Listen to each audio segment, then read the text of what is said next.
Hi everybody. Today we are going to be covering lesson 4.8. Please remember at the end of this lesson that you still need to take an attendance quiz and do the lesson check, just as if we were in a live class. So please don't forget to do those two things. Simply watching the play pause it video is not going to get you the credit for the attendance quiz, and it certainly won't get you the credit on the lesson check. So today 4.8.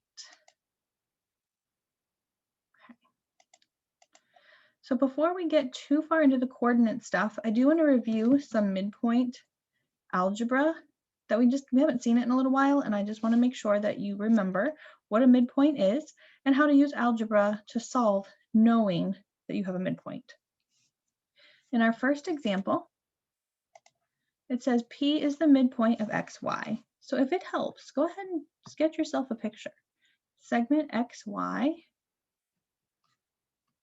P is the midpoint, and midpoint is point in the middle. So if P is in the middle, that means these two pieces have to be exactly the same, or XP has to equal YP. It says that XP is 8x minus 2. So I'm just going to go ahead and put 8x minus 2 here. PY is 12x minus 30.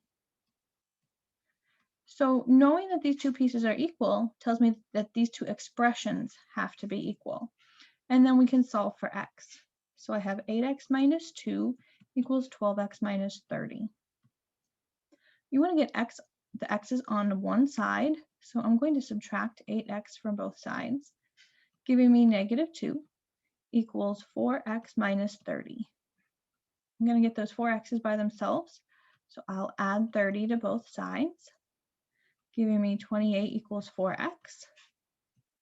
Divide both sides by 4, so x equals 7. Make sure you answered the question. Find the value of x. We did. A good way to check is to plug that 7 back in. 8 times 7 minus 2. Well, 8 times 7 is 56. Minus 2 is 54. 12 times 7 minus 30. 12 times 7 is 84. Minus 30 is 54. So each piece is equal, which means that we found the correct x. There's another example there for you to practice if you would like to practice a little more. It tells us that G is the midpoint of FH, and then it tells us an expression for FG and GH, and this time it wants us to find FH. So once I find x, I'm going to plug it in and find the length of the whole thing. Go ahead and try that now.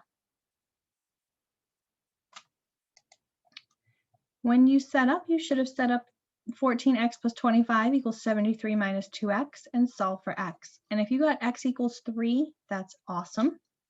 But x equals 3 is not our answer. X equals 3 will help us find the answer. Remember, we're looking for the length of FH. So we're going to take that 3 and we're going to substitute it in for FG, and we'll substitute it in for GH. And I get 67 for each, which makes sense because these two pieces had to be congruent. So if this piece is 67 and this piece is 67, then the whole thing, FH, will be 67 plus 67, which is 134. So just be careful that they don't trick you when looking at the picture and solving for what they're asking for. Okay, so that was a little practice with midpoint. We are going to move on to using coordinates to find and answer a question. So for example, it says find the perimeter of the rectangle. So let's plot these points. A is at 9, negative 4. 1, 2, 3, 4. I'm going to label that A. B is at 8, negative 2. C is at 2, negative 5. And D is at 3, negative 7.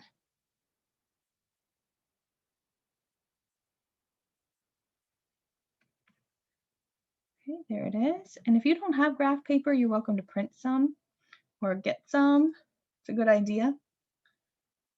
And we're going to find the perimeter. So if we're looking at our formula sheet, the perimeter says 2 times the length plus 2 times the width, but I can't count the blocks. So this is where we use the distance formula. So just a reminder on the distance formula, which you should have memorized by now. It's a difference in the x values squared plus a difference in the y values squared. Okay, so let's find each one. I'm going to find AB. I'm going to find BC. Let's start with that. So AB will be the square root. I've got an x and a y, x and y, x1, y1, x2, y2. So this will be 9 minus 8 squared plus -4 minus -2 squared. 9 minus 8 is 1. 1 squared is 1. -4 minus -2 is the same as -4 plus 2, which is -2. -2 squared is 4. So this becomes the square root of 5. I'm not going to round it. I'm going to leave it square root 5. Okay, now we need to find the length of BC. So go ahead, use your distance formula, use the coordinates for B and C, and find the length of BC. So you should have gotten 3 root 5. If you got the square root of 45, you're almost there. You just have to reduce your radical. 9 is the largest perfect square factor. So the square root of 45 can be broken down into square root 9 times square root 5. And the square root of 9 is 3. So we know that AB is the square root of 5. And we know that BC is 3 root 5. Now you could find the length of CD and find the length of AD. If you remember anything about a rectangle from middle school or 7th or 8th grade, you would remember that its lengths, opposite sides are congruent. So you could use the distance formula to find CD, but if you remembered that property, you could just say it's the square root of 5, which means that BC and AD have to be congruent. So AD is also 3 root 5. And if you didn't remember that, that's okay. You can just use the distance formula 2 more times and get the same answer. So the perimeter for a rectangle is 2 times the length plus 2 times the width. And if you break down perimeter, what perimeter actually is, it's the total distance all the way around our shape. So if you didn't want to use the formula and you just wanted to add these 4 numbers together, you could do that also. I actually did that on my notes key. So you can follow the formula or you can just add all 4 numbers together. You're going to get the same thing. So 2 times, we'll say 3 root 5 plus 2 times root 5. Well, 2 times 3 is 6. This is 6 root 5 plus 2 root 5. 6 and 2 is 8. So our final answer is 8 root 5. And if we had a unit, we would put units. I'm just going to write units. This is not units squared. This is not an area. This is just a perimeter, or the length all the way around my rectangle.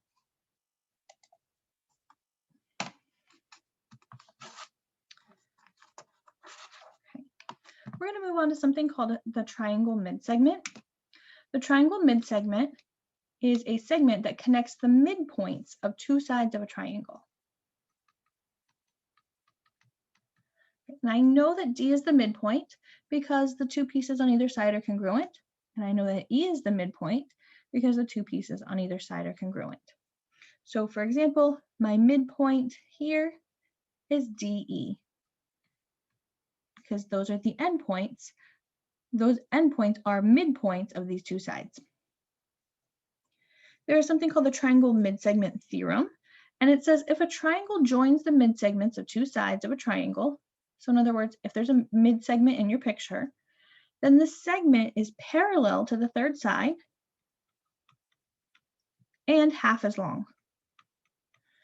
So in my picture, DE and AC are parallel, and the length of DE will be half the length of AC. So I'm going to write that here. DE is parallel to AC, and DE is half the length of AC. Now, if you don't like working with fractions, there is a way to get around using this half, and that is multiplying both sides by 2. So another way you could say DE times 2 is the same as AC. So that's the same formula. And if you don't like that multiply, you could also say, well, DE plus DE, because that's 2 DEs, is AC. All three ways I wrote this are the same formula, just written slightly differently. So whatever way is most comfortable for you.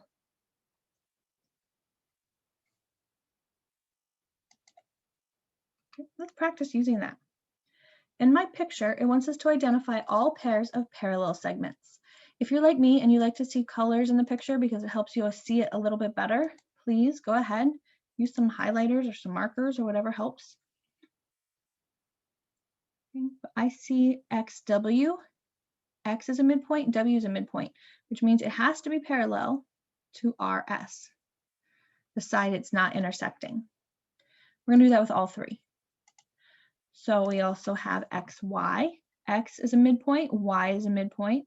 So that segment is going to be parallel to the side it's not intersecting, which is QS. And the last one, WY, W is a midpoint, Y is a midpoint, so this is a midsegment, and it will be parallel to the side that it is not intersecting. So we'll just go ahead and write down all three sets of parallel sides. So I can say that XY is parallel to QS. I can say that XW is parallel to RS. And I can say that WY, forgive me there, WY is parallel to QR. There we go. All right, if L, M, and N are midpoints, so notice it gave it to you in words, but not in the picture. As soon as you see it in the words, go ahead and mark it in the picture. So L is a midpoint, which means PL and QL are congruent. M is a midpoint, which means QM and RM are congruent. And N is a midpoint, so PN and NR are congruent. Okay, so these are our midpoints. Now I have midsegments. It says that PR is 46. So if it doesn't mark it in the picture, go ahead and mark it in the picture. Let's see if I can do this upside down. All right. So PR is 46. PQ, there we go, is 40. And LN, that's this piece, is 17. Now, if I know that L is the midpoint and the whole thing is 40, that means each piece here has to be half of 40. So I know this piece is 20 and this piece is 20. If PR is 46, then PN will have to be half of it and NR will be half of it. So PN is 23 and NR is 23. Okay. Now we also learned that the midsegment is half of the side that is parallel to. So PQ is 20, which means that NM has to be, PQ is 40. PQ is 40, which means that NM has to be half of that. So NM is 20. PR is 46. So ML has to be half of 46, 23. And now I know that LN is 17, which means that QR will have to be twice that. So 17 times 2 is 34, which means each of these pieces has to be 17. Now I have everything I need to fill in my answers. LM is 23, MN is 20, QR is 34, and MR is 17.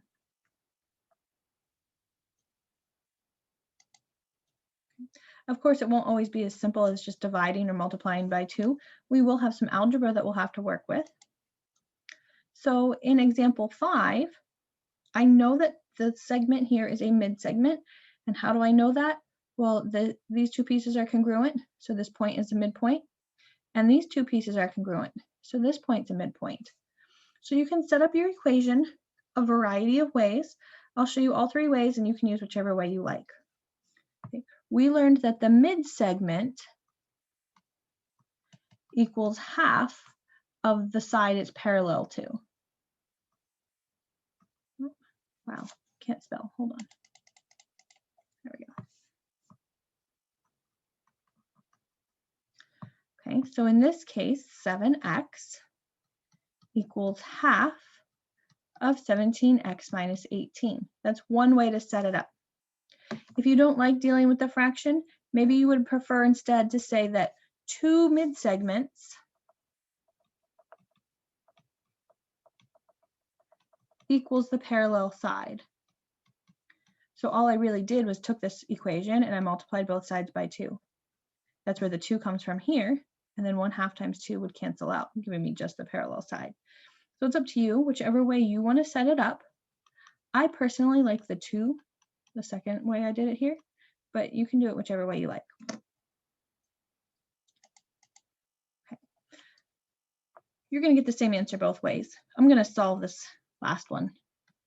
14x equals 17x minus 18. I'm going to add 18 to both sides and then subtract 14x from both sides. Oops, I want that to be an 18.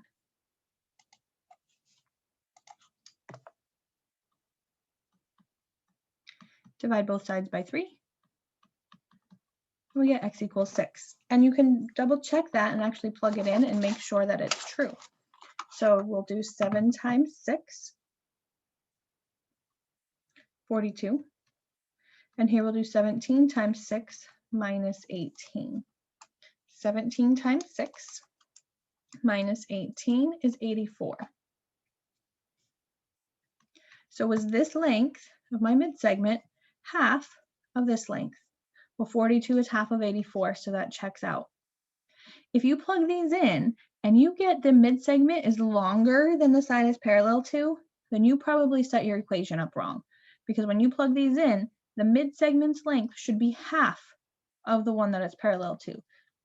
So just watch out for that. There's another example here with some algebra. I'm going to use this equation. If you would like to use this one over here, you're welcome to. But I'm going to say 2 midsegments equals the parallel side. So 2 midsegments equals the side that it's parallel to. And when you see something like this, do not forget the distributive property. I think a lot of people at this point in the year have forgotten that the distributive property even exists. So please don't forget that. 2 times 6 is 12, so I get 12x. 2 times 31 is 62. And now I'm solving for x. I'm going to subtract 12x from both sides to get all of my x's together. And I'll add 36 to both sides to get the 7x's by themselves. And then we'll divide both sides by 7. So for example 6 here, x equals 14, and you can plug it in to check it if you'd like.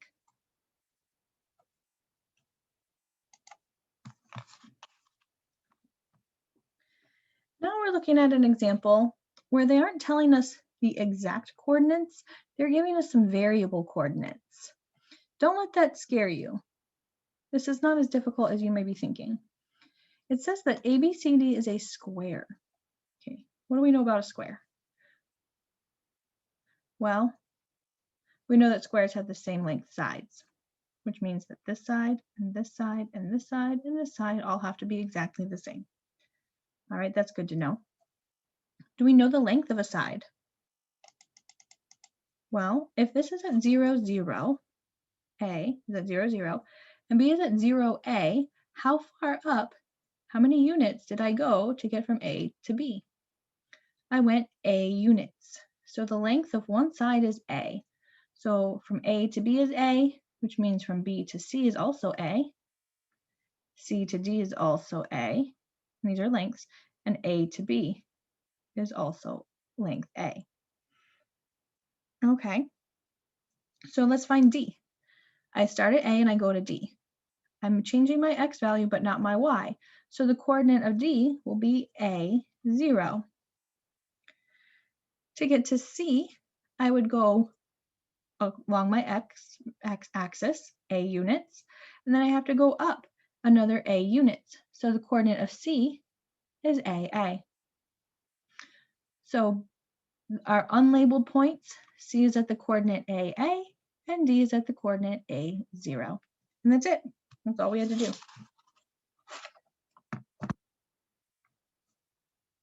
There's another example kind of like this, but we're going to talk about our parallelogram here. It says H is the midpoint of the diagonals. So this H is the midpoint of BF and it's the midpoint of AJ.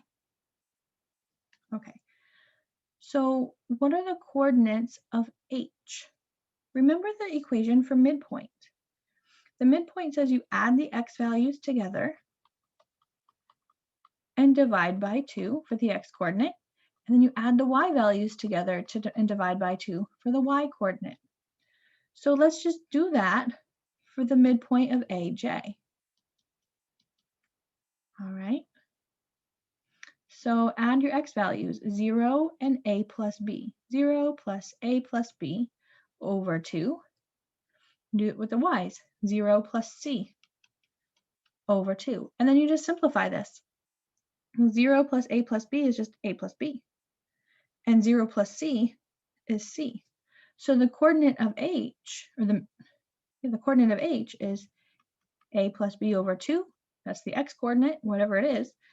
And c over 2. Okay, notice I'm using the letters in the picture and not the numbers. And then it says, what is the slope of JF? So JF slope. Remember, slope is rise over run, or y2 minus y1 over x2 minus x1.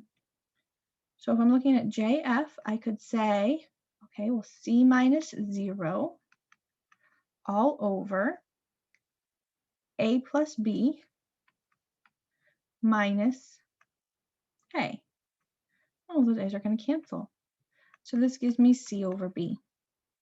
So no matter where on the coordinate plane this is located, I could figure out the coordinate of h and the slope of JF quite easily. And if I wanted to plug the numbers in for those, I could.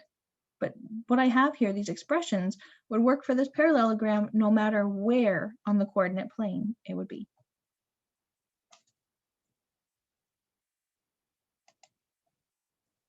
Okay, so that comes to the end of our lesson. Remember, it's important to practice new skills so that you can learn and improve them. Our attendance word today is learn.